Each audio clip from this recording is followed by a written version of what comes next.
No, there's a lot of embarrassing things that can happen to you on a basketball court. We talked about, hitting the side of the backboard with your 3-point shot or something like that. But that fast break missed reverse dunk by Kyle Kuzma the other night, I was laughing pretty hard.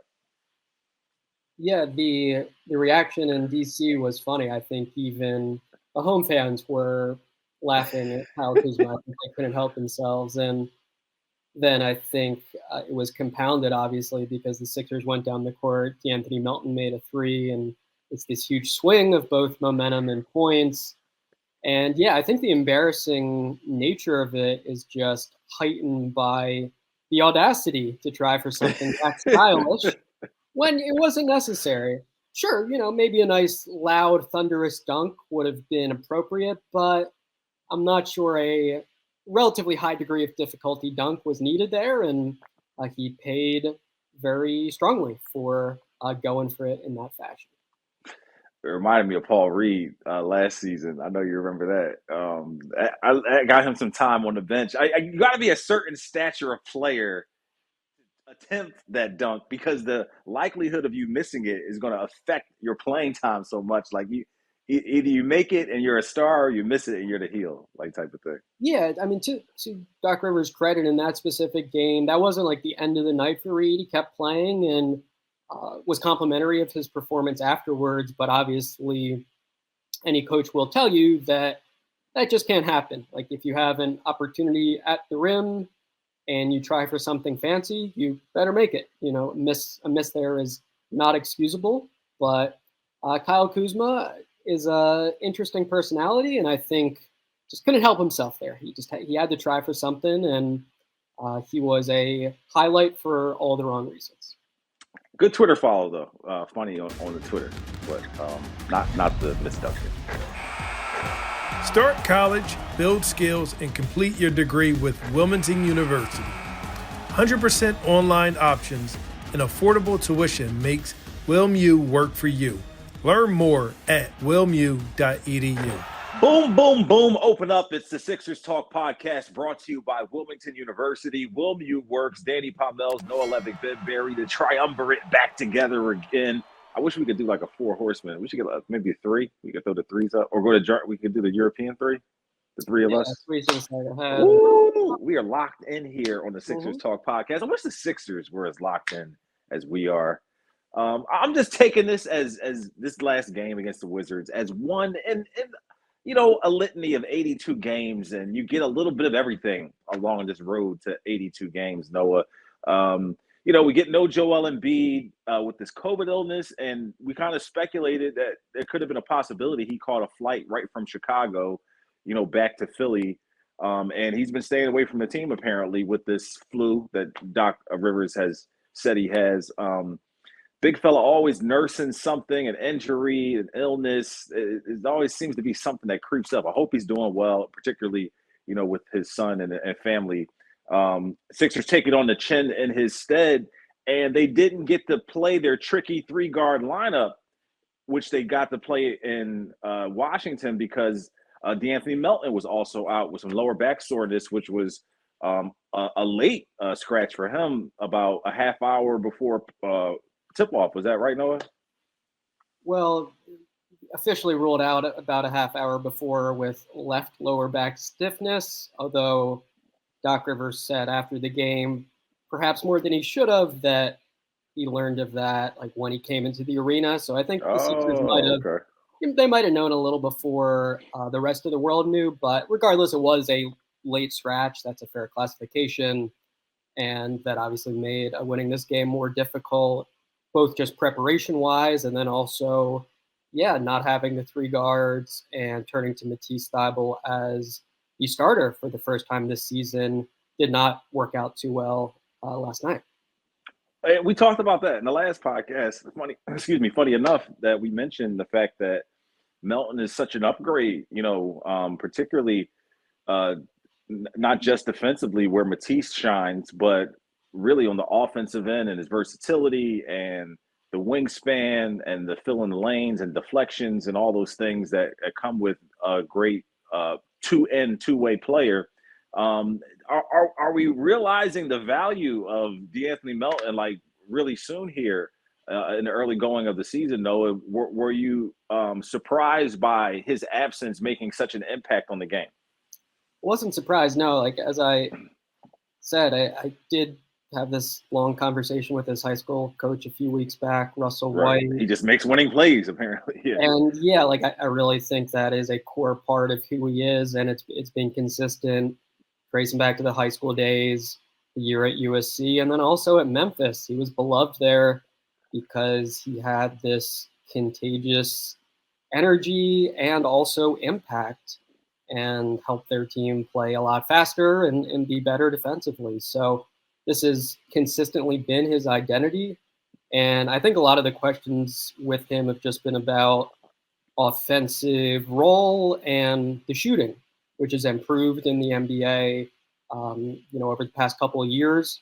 And then also it's been, I think, a pleasant surprise specifically here that him as a screener for James Harden, when he catches the ball in those short roll situations, he's been awfully good. Rivers actually admitted pregame last night that wasn't exactly what the Sixers envisioned heading into the year, but they saw in training camp that Melton as the screener for Harden looked so fantastic, and they said, okay, we might have found something here. Let's keep turning to it. And obviously last night was a fantastic example of the disparity between Melton's skill in that area as opposed to Matisse Thybulle's. Thybulle definitely has some positive qualities as a screener and roller, great athlete, speedy, but he fumbles a pass, he gets rejected at the rim, and with D'Anthony Melton, he doesn't have to think the way you see Matisse Thybulle in those short roll spots. Melton just seems to instinctively know exactly what to do, whether that's a little 15-footer, whether that's hitting the open guy in the corner, just is really good as a non-big man screener for James Harden.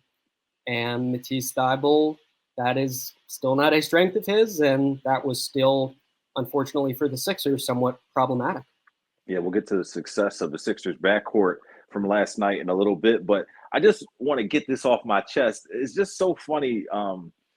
It's always interesting to see how things, transpire, but it's always funny when you think about, making bets or wagering or, deciding to take a money line or whatever it is, because if you had watched the Sixers closely and watched the Wizards game specifically in DC and saw the success they had with the 3-guard lineup, and then you get no Embiid coming back here to Philly and no Melton, it definitely that's great knowledge to have and be able to place a wager or something of that sort on the outcome of the game, knowing that. And then you're saying the Sixers, kind of knew way beforehand about that. Yeah, I don't want to overstate that, but I think it is not uncommon that the public finds out injury information, not the instant that the team does. And I think that's probably a fair classification of what happened last night. I don't know, if Doc Rivers was informed at 4:55 p.m. versus 5:32 or whatever, might correspond with what the Sixers are technically supposed to do in terms of injury reporting. But it was indeed a late scratch. Like, they didn't have the entire day to prepare for this.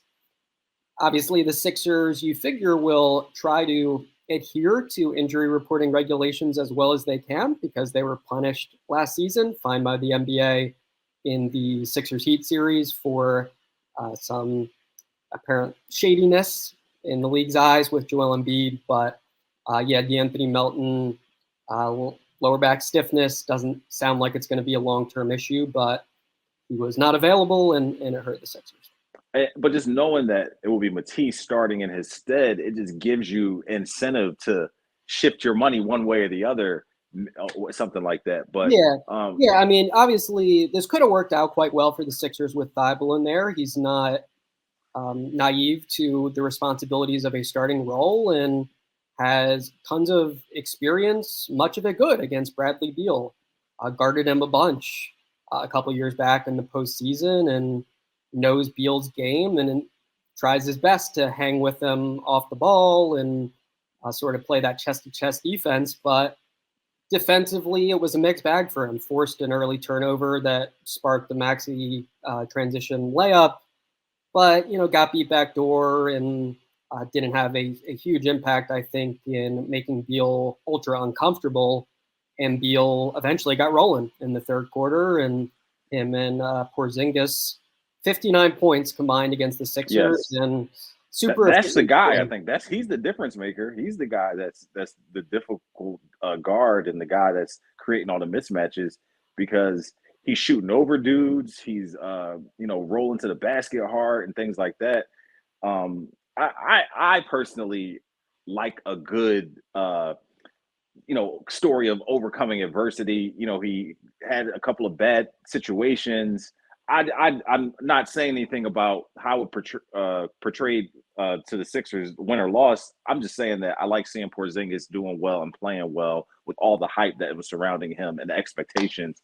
I'm sorry it had to come at the Sixers' expense, but I just like that. I just like that story. I like to see Dennis Smith Jr. doing his thing. I like to see guys bouncing back from things like that.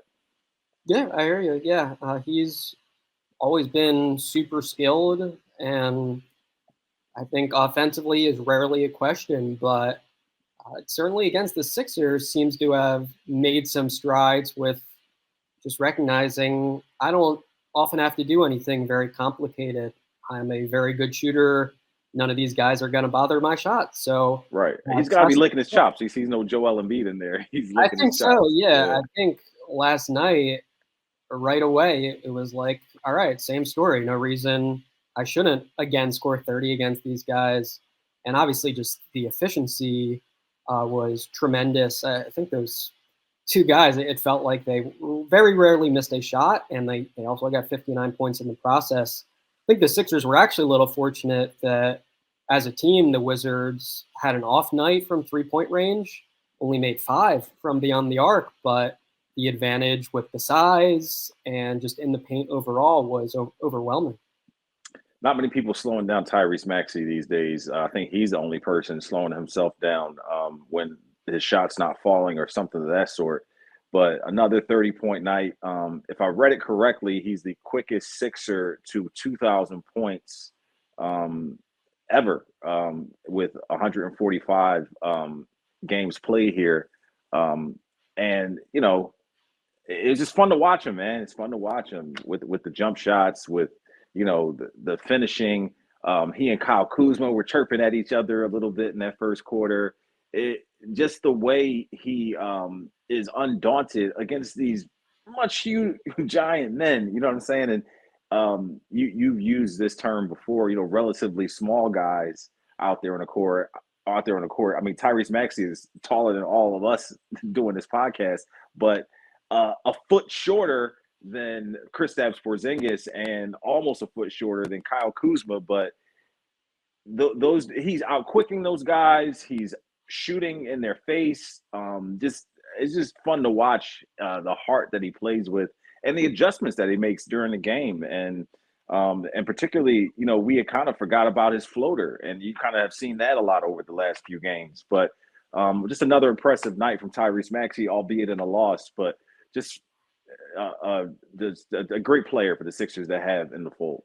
Indeed, yeah. The trash talk part is funny because I think internally the Sixers try to prod him and bring out the meaner side of him, is the phrase Sure. James Harden has used a couple of times. And it's hard to do that because he's just naturally such a smiley, happy person. But I think that shouldn't deceive you in terms of like this guy is still an extreme competitor who gives immense effort. And yeah, he's not intimidated by anything. And honestly, at least just looking at scoring, why should he be scared? He seems to have answers to whatever a defense throws at him, at least in one-on-one situations at this point. And something that stood out to me last night, but obviously isn't entirely new, was just the deep range. Like 27, 28 feet, it just looks super pure and supernatural. And yeah, asked about that, and he said that was a focus this offseason because his expectation was, okay, last year I was taking and making those catch and shoot threes, so opponents are going to try to take that away. And if I can show that 27, 28 feet is in my game, that's going to open things up where the closeouts are quite hard, that far from the basket. And then, of course, when guys are close to him, low bys are just, it's a guarantee. No one can stay with this guy when he's even with his defenders. So just has so many tools in his bag now, and seems to have piled a few more in there rather quickly, which is just super encouraging when you project to his scoring development. I think he's around 24 a game now, and feels like that could perhaps even rise a little more here. Obviously, a lot of it's dependent on usage. Joel Embiid's return will inevitably lead to that going down a little, but this guy just has all the makings of a great NBA scorer for many years, and does it in a very fun, likable way, of course, and very easy to root for, both because of the skill and the personality, as we've talked about a bunch. But I think it's neat too that it's not the exact same Tyrese Maxey every night. He legitimately just keeps evolving as a player, and that makes it cool to see the development for a 21-year-old for one more day. Tomorrow will be the birthday against the New York Knicks at Wells Fargo Center. So I'm sure there'll be some fun celebrations, for that one. Yeah, man, fun times with the way that Maxey, the expectations are really high.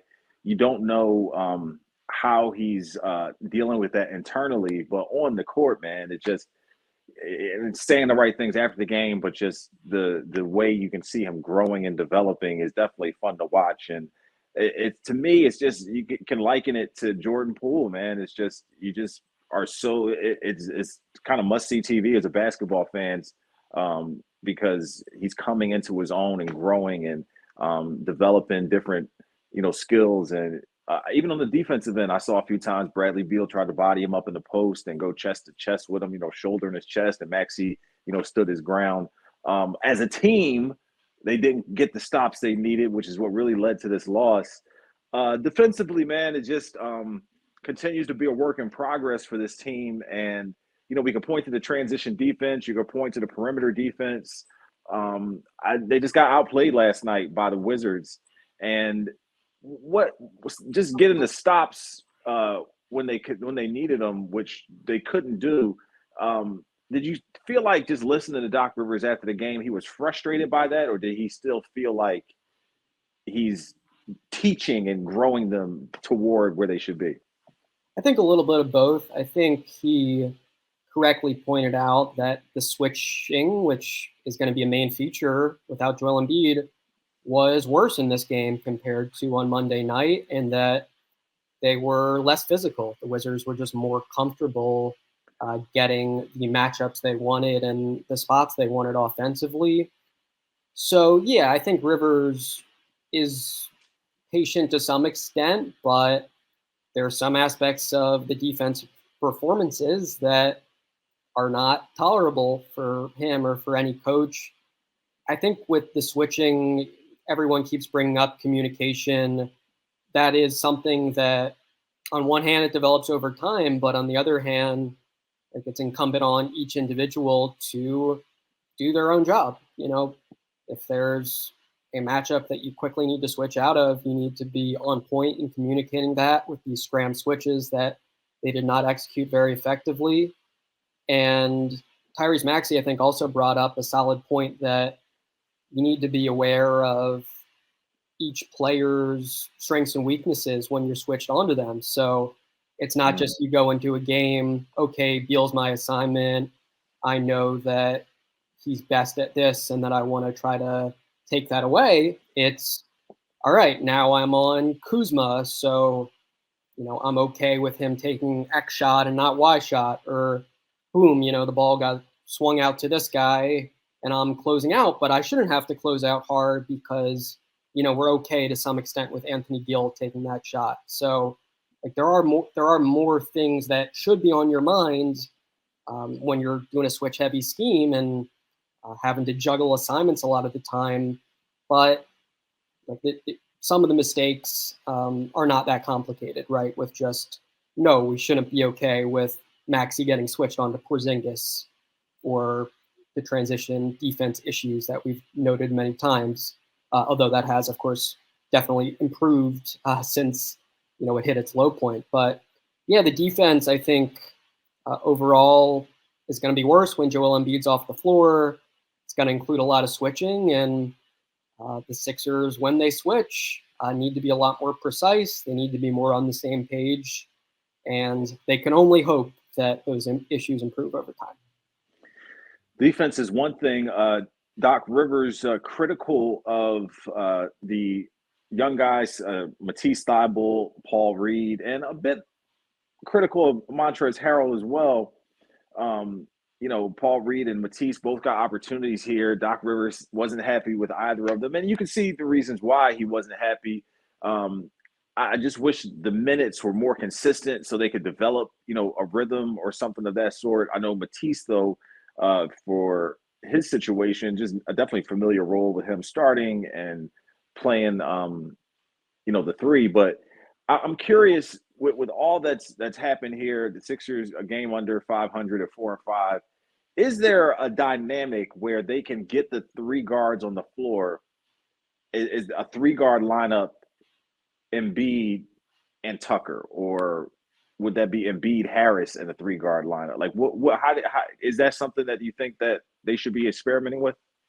Yeah, no question. Yeah, sounds great to me. I want to see it. So what do you think? A Harden, Maxey, Melton, and then how does the front court look? Yeah, I think it's probably important to have Joel Embiid as your center if you're looking to be solid defensively. We've seen that Tucker has some strengths as a small ball center on D, but obviously Joel Embiid's by far their best defensive 5. And yeah, I think you can probably experiment some with that 4. You're looking for more shooting. That's going to include George Niang. You want to get a little unconventional. You could try a Paul Reed in that spot. But you would start Reed, or who would you start, though? No, I think probably the best lineup that includes 3 guards is going to be Joel Embiid at center, and then someone else at the 4, whether that's Harris, Tucker, etc. I'm not personally advocating for that as like the Sixers need to start these guys. I'm just saying. I'm just curious. Well, like the 3-guard lineup has had success. How do they do that with Embiid? Yeah, I think many of the principles will remain the same. They just don't need to switch quite as much, which is preferable. Guys can be a little more comfortable, I think, with their matchups and not need to do as much scrambling and as much on the ball communication. But no, I think DeAnthony Melton is just comfortable in so many lineups and helps kind of glue all that together. But I don't see any reason to believe that should be especially difficult on either end of the court. And I'd love to see it when Joel Embiid's back in the mix. So definitely something to watch. But yeah, the Paul Reed situation, continues to be a spot where Doc Rivers is understandably scrutinized. He did make some positive contributions there, Reed, in the first half. Had a nice tip out to Harden, who knocked down a 3, guarded Beal well on one possession, and provided energy, which Doc Rivers acknowledged. But would you have had him on the floor there in the guts of the game? Not the guts of the game, no, but I would have, I think, if I was coaching, at least allowed him to play in the second half, and probably preferred him over Harrell in that spot. I think, in Rivers' mind, it was just a spot where the Wizards were helping heavily off players they considered non-shooters, such as Reed and Matisse Thybulle, and therefore you did see that led to some offensive difficulties where it's easier to shade help toward Tyrese Maxey, easier to kind of pack the paint, which the Wizards did at times. But I didn't see anything from Paul Reed that led me to believe he was unworthy of second half minutes. But, in Doc Rivers' calculation, Montrezl Harrell was the move there, and Harrell didn't have a great night. We saw, again, that defense is not his strength, and he doesn't really deter guys at the rim, and he's not adept at switching. So he doesn't have Reed's strengths there on that end of the court. And, last night, I think there were certainly reasons to go with Paul Reed and then continue with him, but that's not how Doc Rivers saw it. In the end, the Sixers get this loss. You mentioned George Niang has had some good shooting nights here, a few nights in a row. Catch and shoot wise, he's just playing his role. And, he adds that depth to the bench, but, has lapses defensively. Would you like to see more minutes from him, or you like the amount of time that he's playing now and how they're using him? No, I think if anything, this is probably, as many minutes as you'd want to play Niang. I think he's looked a little overextended at times where, the defensive issues get exposed a bit. Always competes hard on that end of the court, but no, I don't think you want George Niang generally being a high 20s plus minute player for you. And some of that has also been just Tucker, again, got in foul trouble, which he did in Chicago as well, but comes back into this game with 2 fouls in the second quarter. 9 seconds later, gets his third. And, okay, some of that's maybe he's put in a tough spot because the Wizards, have a drive to the rim. But, man, as a veteran player, like you can't pick up your third foul there where your team's relying on you and your star center is out. But Niang, I love his game and think that when he's hot, he's obviously a fantastic player for the Sixers, someone who can swing momentum. But to me, it's not ideal to lean on him too heavily. So Doc Rivers, I got the decision to close with Niang over Thibault. Not the first time we've seen that. Happened last year quite a bit as well. And sure, Matisse Thybulle wasn't having a good night. And then there was also this added factor that tweaked his ankle in the third quarter and perhaps wouldn't have been 100% healthy if he returned. Niang, we know he's great next to Harden, and he's familiar with playing down the stretch. So no problem with that. No problem with his minutes going up a little when Tucker's in foul trouble, when Embiid's out, etc. But I think it's not ideal for him to be a super heavy minute player for this team. Sixers look to get back to 500 on Friday against the New York Knickerbockers. Be sure to check it out. And we try to keep this mostly a Sixers Talk podcast, but as we stretch the dynamic a little bit across the NBA to the rest of the Eastern Conference, there is a lot going on with the Brooklyn Nets right now. Steve Nash is gone. Kyrie Irving is issuing apologies to the Jewish community for advocating for or supporting, I know he wouldn't like those words, but that's what was happening.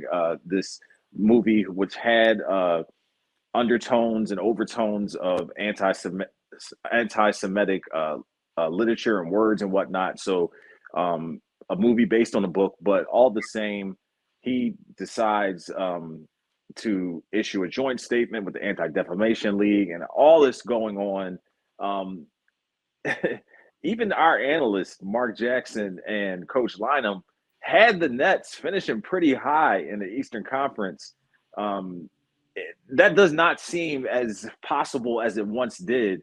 What are you making of this situation, Noah? Do you even think that basketball and a good basketball season can be produced or grow from what's happening there?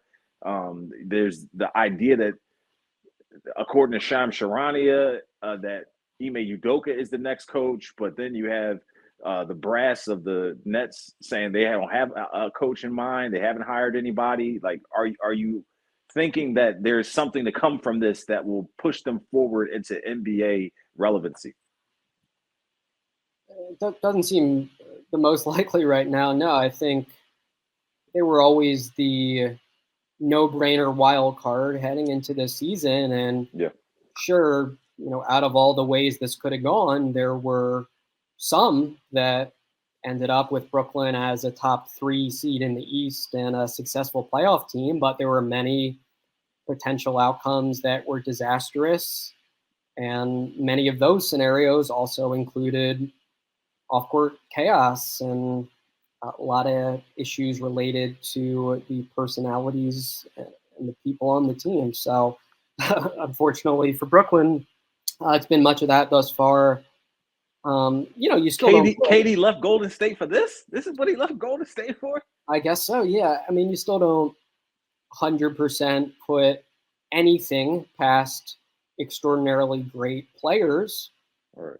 Almost a microcosm of that, I think, is just Kevin Durant's game. Like, sure, KD any given night could score 50, but is it going to happen most nights nowadays? Nope. Are the Brooklyn Nets, in most scenarios, going to resurrect this situation and somehow have an incredible turnaround that ends with them winning the NBA title?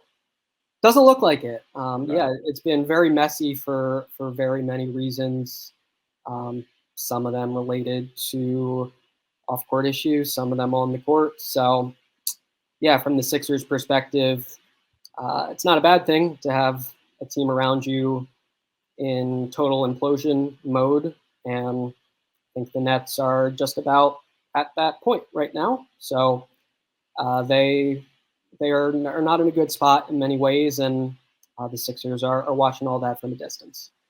And taking a little bit of the heat off of the Sixers. When you have other high-profile teams imploding, it takes a little bit of heat off of the Sixers, although I thought they would win their fourth straight game last night, and the Embiid melting scratches let me know that wasn't going to happen. But the 3-game winning streak definitely was a great perfume. The Nets distraction, I think, definitely contributes to that. The Phillies in the World Series helps them, and the Eagles doing well around here specifically. But it's just looking at that Brooklyn situation, whatever the saying is of sweep your own front porch. Like I'm just happy we got what we got. You know what I'm saying? Like I can deal with the Sixers issues, but what Ben Simmons is doing and KD's mindset and Kyrie and how he feels about society and being a pseudo voice of the people. Like I'm so glad the grass is not always greener, as they said. Yeah, that's well said. I mean, it's not a fun situation for anyone involved there right now, and I think it's not as much about basketball. It's not even about basketball. No, and like very serious non-basketball stuff is appropriately the focus there for many, but yeah, I think we've definitely been vetted in that, though. We've been vetted in that drama and all that stuff from past situations with this team. But glad it's not so much about the off the court stuff right now. Yeah. It's the basketball, which is one game under 500 here. So, and by the way, the star player has missed 2 straight games with an illness. But yeah, no, it could 100% be worse. Don't disagree with that. And the Sixers. You covered a 10-win team. No, were you covering that 10-win team way back when? I was not. No. But yeah, 10 wins back in the day. The Sixers are six away from matching that. So I think there's a great degree of confidence they will do so. Bunch of home games coming up, and they'll hope to stack some wins. They'll hope to have their superstar back in the near future. I think both of those look possible, but far from guarantees. Clearly, some flaws related to the on-court product right now, and the Sixers will hope to clean them up and continue to fine-tune many of the areas they need to. And listen, people, you know how this New York Knicks things go. You know how these Wells Fargo Center Knicks games, the fans come down and buy tickets, and all these North Jersey people show up and whatnot. So there was definitely only a much smaller amount of fans than the Sixers are normally used to, because the Phillies were playing across the street last night. But Friday, you got to come out, because if not, it's going to be, you're going to hear all the Knicks chants on TV. You're going to hear, all the boos when the Sixers do well, all that, ancillary stuff that comes with not coming out to support your team. So get your tickets, come out and support the squad, because the last thing you want to do is have Knicks fans holding that over your head, coming down and taking over the Wells Fargo Center. So Noah Levick will be there, and we will join you next week for another Sixers Talk podcast. Be sure to follow Noah and check out his work on NBCSportsPhiladelphia.com so you can stay in the know and be as knowledgeable or close to it or a reasonable facsimile as he is. So we appreciate you listening to the Sixers Talk podcast brought to you by Wilmington University. WilmU works. For Noah and Ben, I'm Danny. We'll see you next time.